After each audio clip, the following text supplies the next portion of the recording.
Welcome to our second lesson of Year A on Genesis chapters 1 and 2. There will be 4 videos for this lesson. In the first video, I'm going to begin by briefly reviewing some of the background material that I covered in the Lesson 1 videos. Then I will speak a bit about the Old Testament and the Pentateuch in general. Then we'll start launching into Genesis chapter 1. As Julie Andrews said, let's start at the very beginning. A very good place to start. As a brief review of the material that I discussed in Lesson 1, and by the way, some of this is covered in the Bible Compass as well, Catholics approach the study and reading of Scripture a bit differently than our Protestant brothers and sisters. Rather than reading the Bible literalistically, we ask ourselves, what was the context for the original audience for which the Bible was written? Obviously, we do want to know what it actually says. And we also want to bring scripture into today's world. So, what does it mean for us today? What is God telling us now? How does this apply to me or to us? Because we believe that the Bible is living and active and sharper than a two-edged sword, as Hebrews 4:12 states. In terms of the culture of the times in which the Bible was written, we're talking about the ancient Near East, or ANE for short. It was a rather sophisticated culture in terms of civic government and religion, and yet a pretty difficult lifestyle by today's standards. Certainly, there wasn't the level of technology that we have today, so communication was much slower. Roads weren't common, so travel was dangerous.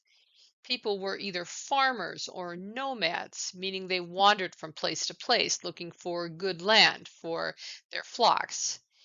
If you were hungry, you had to kill an animal. Tribes regularly fought amongst each other with hand-to-hand combat, which was brutal.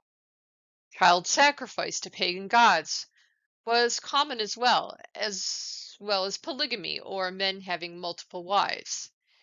Certainly, the level of human dignity that we take for granted in our 21st century world was not there.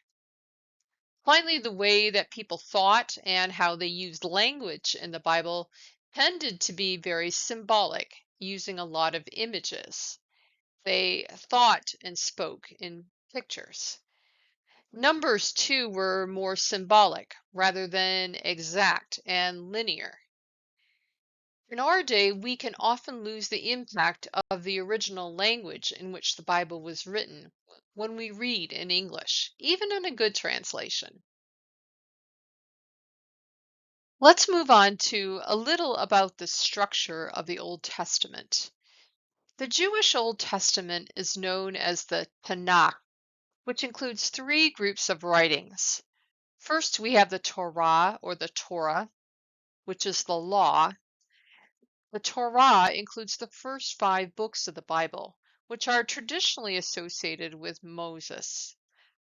The Torah not only includes the actual scripture we have today, but also the teachings surrounding it. The first 5 books are also known as the Pentateuch, from the Greek word penta, meaning 5, and tuch, meaning scroll or carrying case of a scroll. This will come later to mean book. The next group of writings are the Nevi'im, or the prophets. The Nevi'im include the historical books, which we will be reading this year, and the prophets, which you will cover in Year C. Finally, there are the Ketuvim, or the writings. This includes books like Psalms, Proverbs, Job, Song of Songs.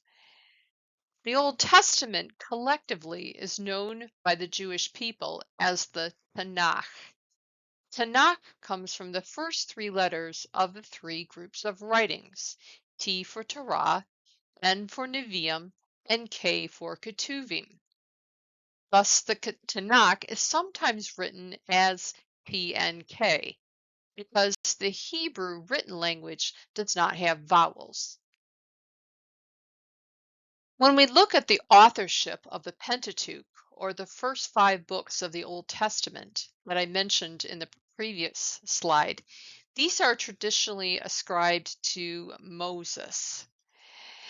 How did the Pentateuch end up in the form that we have today? Well, while we don't place a lot of primary focus on this theory in the Catholic Biblical School of Michigan, you may see this theory referenced in your footnotes or in biblical commentaries. When you begin to read the Pentateuch, you will likely notice lots of repeated information throughout. Why? Well, there are two theories held by biblical scholars. The first suggests that an author or authors were retelling the same story with greater detail. As we know, the ANE, or the ancient Near East, was a culture of oral tradition. Since most people were illiterate and could not read or write, stories were passed down orally. During the 19th century, a guy named Julius Wellhausen came up with something called the documentary theory to explain the compilation of the Pentateuch from four sources, likely independent from each other, which were then edited. These four sources form the acronym JEPD, which stand for the four strands of authors or oral traditions which were woven together. The J stands for the Yahwist, the E for the Elohist, the D for the Deuteronomist, and the P for the priestly tradition.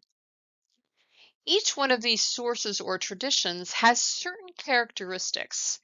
For example, the Yahwist tradition is assumed to be the oldest text, which developed around the year 950 BC. In text attributed to the Elohist or the E tradition, it is speculated to have been written about 100 years later, in 850 BC. The D, or the Deuteronomist source, basically covers most of the book of Deuteronomy, which is concerned with laws. The P stands for the priestly source, which tends to focus on stories and laws relevant for priests. It's important for me to stress that not all biblical scholars believe in this theory, but it's certainly out there. I'll provide a little more detail in an upcoming slide. As I mentioned in the previous slide, each group of authors or source has a different emphasis or language. The differences in style and focus can be particularly seen in Genesis chapters 1 and 2. Genesis 1 is attributed to the Elohist or E tradition. Here, God is referred to in Hebrew as Elohim, hence the term Elohist. Genesis 2, on the other hand, is attributed to the Yahwist or the J tradition. Remember from my previous slide, this is considered the earliest source by some scholars. By the way, the J comes from the way that the J is pronounced in German, like Yah. In this style of writing, God is referred to in Hebrew by name as the Tetragrammaton, or YHWH. Traditionally, we pronounce this name as Yahweh. In this style, we also see God depicted more like a human being. So we say God is more anthropomorphic. So pay attention to how God forms or God walks in this chapter. When we look in particular at the first 11 chapters of the book of Genesis, we need to be aware of genre issues. The word genre meaning a style of writing. The book of Genesis is understood to be written in a genre or style called primordial or primeval history.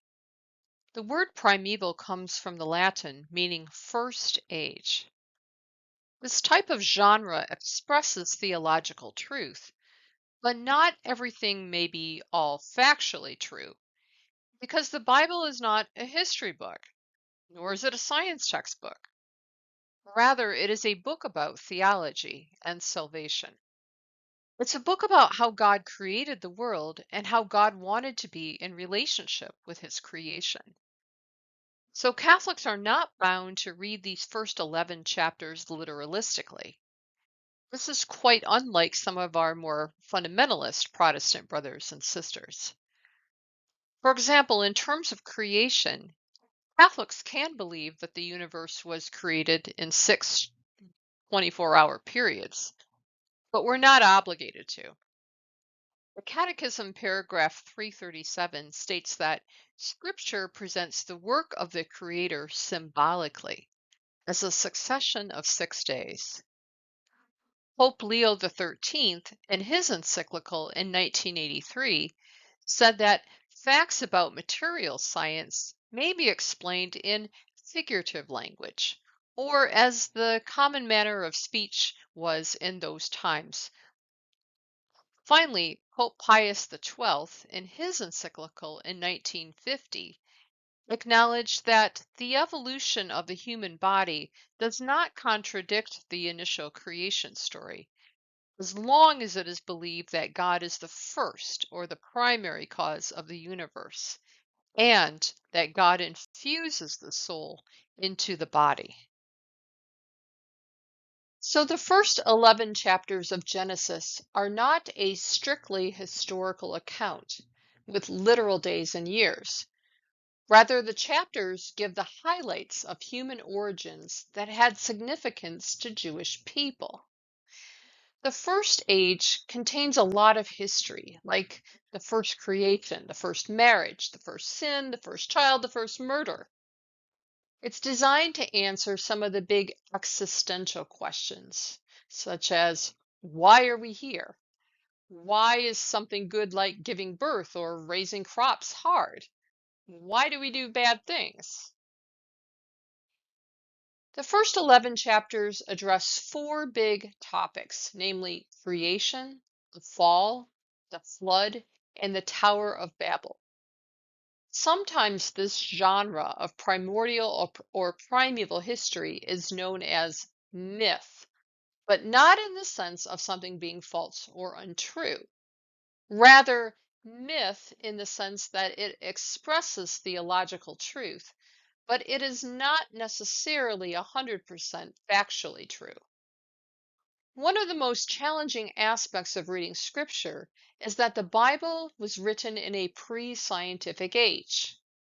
We, on the other hand, tend to read things very literally in our post-scientific age. We like exact facts. We like exact locations on the map. But this is not how biblical writers saw their world. So again, going back to paragraph 337 in the Catechism of the Catholic Church, it says Scripture presents the work of the Creator symbolically as a succession of 6 days of divine work concluded by the rest of the seventh day. This indicates God's action from the beginning of time. We see God involved with his creation even before Abraham, even before God makes the first covenant. Let's continue to see how God is characterized in Genesis 1 and 2. The Jewish God is certainly not like the pagan gods of the ancient Near East. For example, we know that there were a number of other creation stories in the ancient Near East, such as the Epic of Gilgamesh and the Enuma Elish. In both of these stories, creation emerges out of chaos and violence. For example, battles among the gods or a dragon-type creature. Also, every other ancient culture during this time was polytheistic, meaning they believed in many gods. In pagan cultures, the gods are not necessarily good. Sometimes they are imaged as fallen humans on a divine scale. So they displayed anger, pettiness, violence, lust, and pride. Some of you may be familiar with the Greek and Roman gods and their stories or myths. Contrast how these gods and goddesses were depicted with who God is in Genesis. Pagan gods were often capricious, meaning they were not dependable. You never knew where you stood with them. Therefore, you needed to appease the gods with sacrifices if you wanted to get good things in life, like water for crops. Further, humans in some myths are created because the gods are just lazy and they don't want to do any work. But in Genesis chapters 1 and 2, God is both personal and at the same time beyond us. This account refutes other types of prevailing beliefs in the culture to reveal who the true God is. So in these chapters, we will learn that God is the only God. He creates alone. What he creates is good, which implies that he is good. He's organized, he gives gifts and responsibility to humans, but not in a master slave sense.